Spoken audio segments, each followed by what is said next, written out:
ఆంధ్ర రాష్ట్ర ప్రజలు మంచి తెలియగల వాళ్ళు విజ్ఞతతోటి ఆలోచించి 2024 ఎలక్షన్లలో కూటమి ప్రభుత్వానికి అఖండ మెజార్టీ గెలిపించారు. దుష్ట పరిపాలన పోయింది, మంచి పరిపాలన వచ్చింది.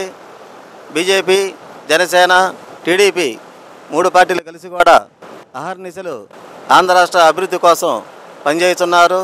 ప్రతి ఒక్క శాఖ మినిస్టర్ కూడా వారికి బాధ్యతల ప్రకారం అహర్నిశలు కష్టపడి రాష్ట్ర అభివృద్ధి కోసం, జనాభా ఉన్నత స్థితి కోసం పోరాడుతున్నారు. వాళ్ళందరికీ ధన్యవాదాలు తెలియజేస్తున్నా. ముఖ్యంగా ఈ కూటమి ప్రభుత్వం కలిసి ఉన్న నాళ్ళు కూడా ఆంధ్ర రాష్ట్రానికి తిరుగులేదు, ఎదురులేదు. ఏ పార్టీ కూడా ఈ కూటమి ప్రభుత్వాన్ని ఎదుర్కొనే సత్తా కూడా ఆంధ్ర రాష్ట్రంలో ఏ పార్టీకి లేదు. అందరూ కూడా సర్వేలకి అతీతంగా మంచి మెజారిటీ ఇచ్చారు. ఆంధ్ర రాష్ట్ర ప్రజలకు ధన్యవాదాలు తెలియజేస్తున్నా. నా పేరు ఎక్కల సుబ్బారావు, బ్రాహ్మణపల్లి, పిడుగురాళ్ల మండలం, పల్నాడు జిల్లా. ఎక్స్ సర్పంచ్ మా నాన్నగారు ఎక్కల పుల్లారావు గారు, వాళ్ళ కుమారుడిని సుబ్బారావు నా పేరు. అందరికీ ఇప్పుడు గడిచిన రోజులలో మనం ఆలోచిస్తే మంచి మంచి పథకాలు పెట్టి అభివృద్ధి చేస్తున్నారు. మునుముందు కూడా ఇంతకంటే రెట్టింపు ఉత్సాహంతో పరిపాలన అందిస్తారు. దాంట్లో మాకు ఎటువంటి డౌట్ లేదు. అందరికీ కూడా నమ్మకాన్ని కలుగజేసేటట్టుగా పరిపాలన అందిస్తున్నారు కూటమి ప్రభుత్వం వారు. ధన్యవాదాలు. జగన్ పరిపాలన అనుభవం ఉన్నాయన చంద్రబాబు నాయుడు గారు. రాజశేఖర రెడ్డి గారి పరిపాలన చూసి అంతకంటే రెట్టింపు ఉత్సాహంతో జగన్ గారు పరిపాలన చేస్తారని ఆశ పెట్టుకొని నమ్మి అతనికి సీట్ ఇవ్వడం జరిగింది, ముఖ్యమంత్రిగా చేయడం జరిగింది. అతను కుర్రోడు, యువకుడు, చదువుకున్న వ్యక్తి కాబట్టి పరిపాలన బాగా చేస్తారని చెప్పి నమ్మించారు. 151 సీట్లు ఇచ్చారు. దానికి రివర్స్ గేర్ వేసి పరిపాలన అస్తవ్యస్తం చేసి ప్రజల బతుకుల్ని, రాష్ట్ర పరిపాలనని అగమ్య గోచరంగా పరిపాలించారు. పరిపాలన అనుభవం లేకుండా ఒక ముఖ్యమంత్రి అయితే ఏ విధంగా చేస్తారో అది రాష్ట్ర ప్రజలకు తెలియజేశారు.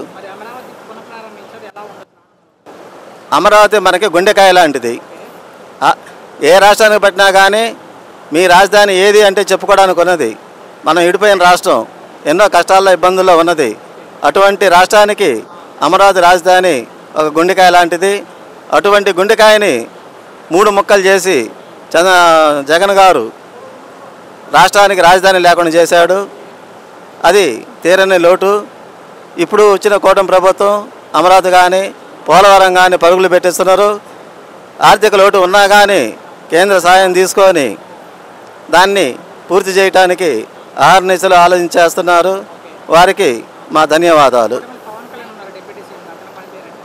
పవన్ కళ్యాణ్ గారు మొట్టమొదటిసారిగా ఎమ్మెల్యే గారు అయినా కానీ డిప్యూటీ సీఎంగా తీసుకొని సముచిత స్థానం పార్టీలో చంద్రబాబు నాయుడు కల్పించారు. మంచి గుర్తింపునిచ్చారు. అదేవిధంగా పంచాయతీరాజ్ శాఖ మినిస్టర్ కూడా ఇచ్చారు. దాన్ని పూర్తి అవగాహనతో సలహాలు తీసుకొని సూచన ప్రకారంగా అన్నీ అమలు చేస్తున్నారు. పంచాయతీరాజ్ శాఖని సమర్థవంతంగా పరిపాలన చేస్తున్నారు.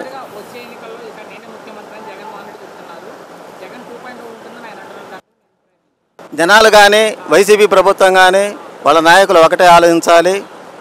పోయినసారి ఆ మాట నమ్మే 151 సీట్లు ఇచ్చారు. 2024లో పరిపాలన మీకు చేతగాక, చేయటం చేతగాక, అవినీతిమయంలో కూరకపోయి, శాంతి భద్రతలు క్షీణించి, ప్రజల ఆస్తులకి, స్త్రీలకి మానభంగాలు ఇవన్నీ ఎక్కువైపోయి ఆంధ్ర రాష్ట్ర ప్రజలు గ్రహించి 151 సీట్ల నుంచి 11 సీట్లు ఇచ్చారు మీకు. ఎప్పటికైనా కానీ మీ అహంకారం తగ్గించుకొని రాబోయే రోజులలో పార్టీని ఎట్లా కాపాడుకోవాలి, ఎట్లా నిలబెట్టుకోవాలి, అధికారంలోకి ఏ విధంగా రావాలి అని ఆలోచించుకొని మీరు చేసిన తప్పులు సరి చేసుకొని మళ్ళీ ప్రజల్లోకి రావాలని కోరుకుంటున్నా. ఫైనల్గా కూటమి ప్రభుత్వాన్ని ఎవరు ఏమీ చేయలేరు. ఈ 3 పార్టీలు కలిసి ఉన్నంత వరకు ఆంధ్ర రాష్ట్రంలో రెండో పార్టీకి స్థానం లేదు. మా తాతగారు చనిపోయారు నోటి క్యాన్సర్తో. దాని గురించి మేము రాష్ట్ర అధ్యక్షుడు పల్లా శ్రీనివాస్ గారిని కలవడానికి ఓకే ఇచ్చారన్న అర్జీ నుంచి ఇక్కడ ఫరూక్ గారు గారికి తీసుకున్నట్టున్నారు. ఇచ్చాము. ఓకే. అయితే ఏంటంటే మా కుటుంబ సమస్యల మీద మేము ఆ, వచ్చాము. మా ఓకే. తాతగారు నోటి క్యాన్సర్తో చనిపోయారు. అయ్యయ్యో. అలాగే మేము తెలుగుదేశం పార్టీ మేము సివిల్ కాంట్రాక్టర్ అండి. ఓకే. యాక్చువల్గా మా వృత్తికి సివిల్ కాంట్రాక్టర్. మా తాతగారు కానీ మా తండ్రి గారు కానీ మేము యాక్చువల్గా ఆర్ఎన్బి డిపార్ట్మెంట్ కానీ మున్సిపల్ కార్పొరేషన్లో కానీ గుంటూరు మున్సిపల్ కార్పొరేషన్లో కాంట్రాక్టర్లు చేస్తాం. గత 5 సంవత్సరాలు జగన్మోహన్ రెడ్డి, అంతకుముందు రాజశేఖర రెడ్డి ప్రభుత్వాలలో కూడా మమ్మల్ని టార్గెట్ చేసి బిల్లులు చాలా ఇబ్బంది పెట్టారు. ఓకే.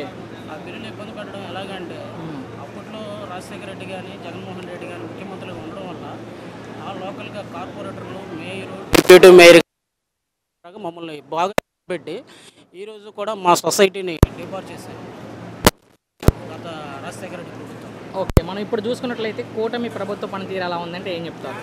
కూటమి ప్రభుత్వం పనితీరు చాలా బాగుందండి.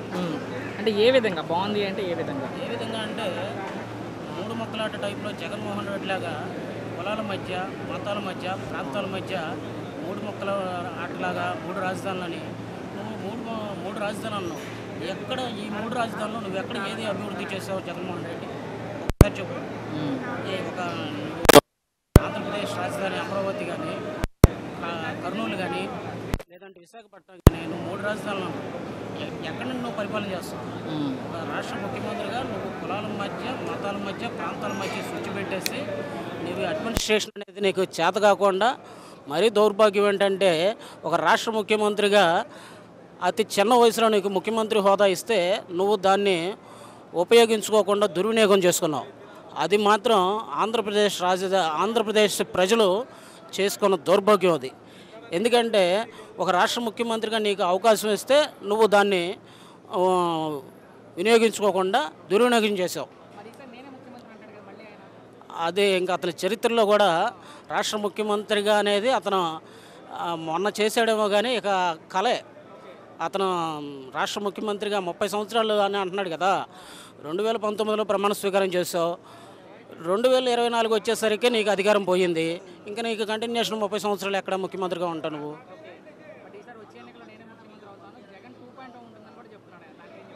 లేదండి, కంపల్సరిగా మళ్ళీ మొన్న గెలిచిన దాని మీద అత్యధిక మెజారిటీతో కూటమి ప్రభుత్వం నారా చంద్రబాబు నాయుడు గారు, పవన్ కళ్యాణ్ గారు, ఎన్డీఏ ప్రభుత్వం గెలవబోతుంది. పక్కాగా చెప్తున్నాను. ఎందుకంటే 58,000 కోట్ల రూపాయలతోటి రాజధాని డెవలప్మెంటు శంకుస్థాపన కానీ ఇలాంటి మళ్ళీ చంద్రబాబు నాయుడు గారు కానీ, పవన్ కళ్యాణ్ గారు కానీ, నరేంద్ర మోడీ గారిని మళ్ళీ తీసుకొచ్చి శంకుస్థాపన చేసి అమరావతి రాజధానిని మళ్ళీ పునఃప్రారంభించడానికి స్వచ్ఛందంగా ప్రజలు కూడా సపోర్ట్ చేసిన ప్రజలకు ధన్యవాదాలు, పాదాభివందనం చేస్తున్నాం.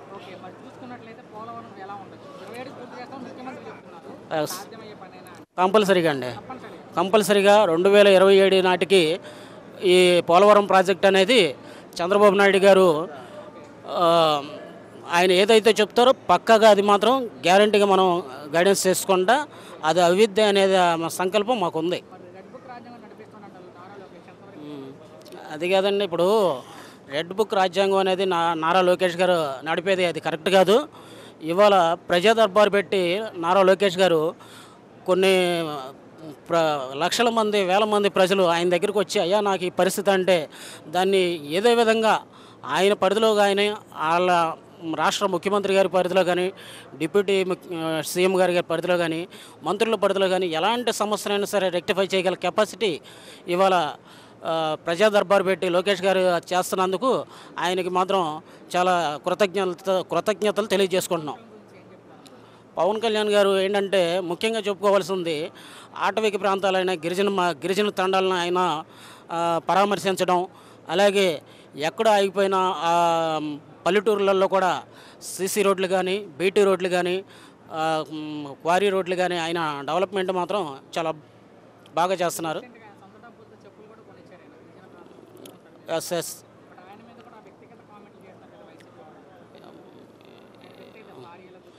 అది వ్యక్తిగతంగా ఒకటండి. ఇప్పుడు మనం ఏంటంటే రాజకీయంలో ఏదైనా సరే మనం విమర్శించవచ్చు. అధికార పార్టీ మీద ప్రతిపక్షం విమర్శించవచ్చు, ప్రతిపక్షం మీద అధికార పార్టీ విమర్శించవచ్చు. కానీ వ్యక్తిగతంగా ఎవరిని కూడా మనం విమర్శించకూడదు. అలాగే పవన్ కళ్యాణ్ గారిని కాదు, పవన్ కళ్యాణ్ గారిని విమర్శించే స్థాయి కాదు వాళ్ళది. ఎందుకంటే నారా చంద్రబాబు నాయుడు గారు భార్యను గురించి విమర్శించే అబాసుపాలైన ఈ వైసీపీ చరిత్రలో నిలిచిపోద్ది. అలాగే మీరు అది గుర్తుపెట్టుకొని మళ్ళీ రాబోయే రోజుల్లో పవన్ కళ్యాణ్ గారి వ్యక్తిగతంగా ఆయన మీదకి వెళ్ళకూడదని కూడా నేను తెలియజేస్తున్నాను. కూటమి ప్రభుత్వం రేపు రాబోయే రోజుల్లో రేపు 5 సంవత్సరాల అధికారంలో కూటమి ప్రభుత్వం ఆంధ్రప్రదేశ్ రాజధాని అమరావతితో పాటు దానికి అనుబంధంగా ఉన్న 13 జిల్లాలు కూడా డెవలప్మెంట్ జరుగుద్దని కూడా నేను తెలియజేస్తున్నాను. మాకు బాబు గారి మీద నమ్మకం ఉందండి. రాష్ట్ర అభివృద్ధితో పాటు ఇచ్చిన హామీలు కూడా అమలు చేస్తారని అనుకుంటున్నాను. కానీ ఇప్పుడు ఏంటంటే కొన్ని పరిస్థితుల రీత్యా ప్రభుత్వం ఇవ్వలేకపోతుంది.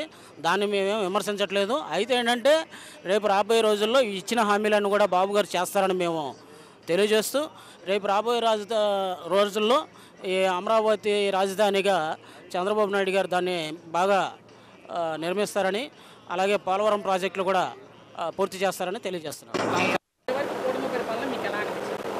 బాగుంది, అంటే మీ వరకు మీకు నచ్చిందా ఈ పరిపాలన? అంటే నచ్చింది. ఏం నచ్చిందన్న ఈ కూటమి పరిపాలన?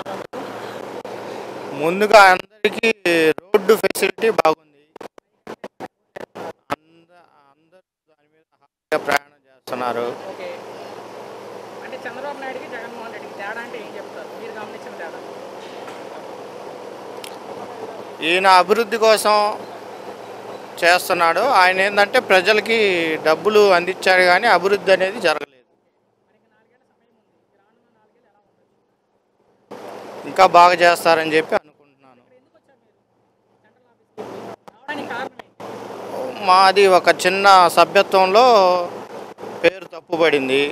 దానికి న్యాయం చేయాలని చెప్పి లోకేష్ గారిని మరణించారు.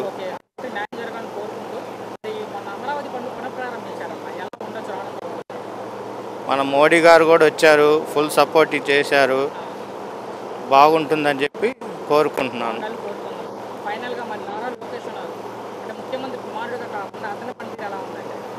బాగుంది, అందరి సమస్యలు వింటున్నారు. ప్రజా వేదిక పెట్టారు, ప్రజా దర్బార్ పెట్టారు. దర్బార్ దగ్గర కూడా చేస్తున్నారు. ఇంకొక సలహా ఏంటంటే దర్బారు ప్రతిరోజు పెట్టి మా లాంటి వాళ్ళ సమస్యలు ఇంకా వింటే ఇంకా బాగుంటుందని నా చిన్న సలహా. ఆయన కూడా బాగుంది, బాగా చేస్తున్నారు.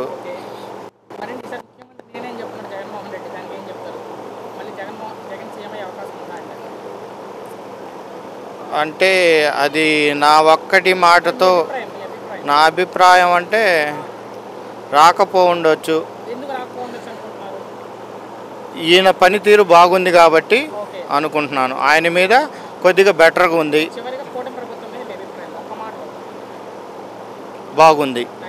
కూర్చొని ఆ ఎండు చేపల్ని వాటినన్నీ పరిశీలించి వాళ్ళ ఆర్థిక స్థితులను గమనించి వాళ్ళకు ఇమ్మీడియట్గా ఆయన ఏదైతే ఎలక్షన్ల మూమెంట్లో ఆయన మాట ఇచ్చారో ఆ ప్రకారంగా 20,000 వృత్తిని కూడా వాళ్ళకు చెల్లించడం జరిగినది. చాలా తేడా ఉంది, పరిపాలన విధానంలో చాలా తేడా ఉంది. ఆయన ఏదైతే ఓన్లీ డెవలప్మెంట్ సైడ్ కాకుండా గత ప్రభుత్వము ఊకే పథకాలను ఇచ్చి జనాలని అంటే ఏమీ పనికి చేయనట్టు ఇచ్చేశాడు. ఈయన అలా కాదు, బెనిఫిట్స్ ఇస్తూ రాష్ట్ర అభివృద్ధి కోసం నిధులను సెంట్రల్ నుండి తీసుకురావడంలో సఫలీకృతం అవుతూ ఉన్నారు. దీనికి మన ఉప ముఖ్యమంత్రి అయిన పవన్ కళ్యాణ్ అన్న గారు, తర్వాత మన పురంధేశ్వరి మేడం గారు, తర్వాత తెలుగుదేశం అధినేత చంద్రబాబు నాయుడు గారు, ఈ యొక్క కూటమి ప్రభుత్వం వల్ల దినదినాభివృద్ధికి చెందుతూ ఉంది మన రాష్ట్రం. ఇప్పటికే 1,000 కోట్ల మనం అక్కడి నుంచి నిధులు తీసుకురావడం జరిగినది. చాలా పనికి వస్తారండి. ఏ విధంగా అంటే ఆయన మనకు సపోర్టు ఉండబట్టే మనకు చంద్రబాబుతో బీజేపీతో ఆయన సత్సంబంధాలను కుదిరించినందుకు ఆయన నుండి బెనిఫిట్ తీసుకొని మనము సెంట్రల్ నుండి కూడా గత ఉప ముఖ్యమంత్రి గారు నారా చంద్రబాబు నాయుడు 58 రోజులు జైల్లో ఉన్నప్పుడు మొట్టమొదటగా ఆయనే రెస్పాండ్ అయ్యి ఆయనను నిర్బంధించి ఇచ్చేసినా కూడా ఆయన ఉండాలి ఈ రాష్ట్రానికి, ఈ ముఖ్యమంత్రి ఉంటేనే మనకు డెవలప్మెంట్ అవుతుందనే ఉద్దేశంతో ఆయనతో ఆయన జత కలిపి ఈరోజు ఆయన అనుకున్నది సాధిస్తూ ఉన్నారు. మరి ఆయన మీద కూడా కామెంట్ చేస్తున్నారు కదా వైసీపీ వాళ్ళు. తప్పదు కదన్నా, అది కూడా అది చేయకూడదు. అది వాళ్ళ ఫ్యామిలీ వరకు పోకూడదు. ఇప్పుడు మగాడన్న తర్వాత ఏవో ఉంటాయి, కానీ ఒక రాజకీయ నాయకుడు ఉప ముఖ్యమంత్రిగా ఉన్నప్పుడు స్టేట్ వైడ్గా ఆయన వ్యక్తిత్వం పైన పోకూడదు. అక్కడ ఆపోజిట్ ఆయన కూడా ఒక ఎక్స్ చీఫ్ మినిస్టర్ కదా, వాళ్ళు ఆ విధంగా మాట్లాడడము, ఆ విధంగా మాట్లాడే అంత చేసే అరాచకాలు చేసే ఈరోజు వాళ్ళు అధికారం కోల్పోవడానికి వాళ్ళ గోతిని వాళ్ళే తోయించుకున్నారన్న. అయితే మరి అమరావతి పల్లి పునఃప్రారంభించారు. చాలా బాగున్నాను. అమరావతి రైతులు వేల కోట్ల వాల్యూ చేసే వాళ్ళ భూములను దారాదత్తం చేశారు, చాలా నరకం అనుభవించారు, చాలా రకాల ఇబ్బంది చేశారు. ఈవెన్ ఆడవాళ్ళు అనుకున్నట్టు కూడా వాళ్ళను చిత్రహింసలు చేశారు. దేవుని దయ వల్ల, తిరుపతి వెంకటేశ్వర స్వామి దయ వల్ల మళ్ళీ కూటమి ప్రభుత్వం వచ్చిన తర్వాత వాళ్ళ ఆశలు చిగురించి వాళ్ళకి ఏదైనా మాట ఇచ్చారో అమరావతిని అప్డేట్ డెవలప్మెంట్ చేస్తారు, తప్పకుండా చేస్తారు. చివరిగా జగన్ 2.0 ఉంటుంది అంటారు. అంటే ఇంకా నేనే ముఖ్యమంత్రి అంటారు జగన్మోహన్ రెడ్డి. అవకాశం ఉందా అంటే లేదన్న, ఛాన్సే లేదు. ఎందుకు ఛాన్స్ లేదంటారు? ఇప్పుడు ప్రజలకు ఈయన ఏదైతే అష్యూరెన్స్ ఇచ్చారో అవన్నీ చేస్తూ రాష్ట్ర అభివృద్ధికి కావాల్సిన నిధులు తీసుకొని వచ్చి నిరుద్యోగులకు, ఉద్యోగులకు, అన్ని కులాల వారికి, బీసీ వాళ్ళకైతే, ఎస్సీ ఎస్టీ మైనారిటీస్ వాళ్ళకైతే ఏదైతే అష్యూరెన్స్ ఇచ్చారో అన్నీ చేస్తూ ఉన్నాడు. అటువంటిప్పుడు ప్రజలు కూడా ఆలోచిస్తారు కదా. గుడ్డిగా మొదట్లాగా ఇప్పుడు ప్రజలు మనం అనుకుంటున్నాం పల్లెటూళ్ళలో ఏం తెలుసు లేబ్బా, చదువులేని వాళ్ళకి ఏం తెలుసు అనుకుంటాం. మనకన్నా వాళ్ళు చాలా ఉత్తేజవంతులు. ఎలక్షన్ టైంలో ఏం చేయాలో అదే రిజల్ట్ ఇస్తారన్న. ఈ ప్రభుత్వము బాగా పనిచేస్తూ ఉంది. సెంట్రల్ నుండి మోదీ గారు బాగా సహాయ సహకారాలను ఇస్తున్నారు. సెంట్రల్లో మోదీ ఈరోజు పాకిస్తాన్ది చూస్తూ ఉన్నాం కదా, మన దెబ్బకు పాకిస్తాన్ పరారైపోయింది.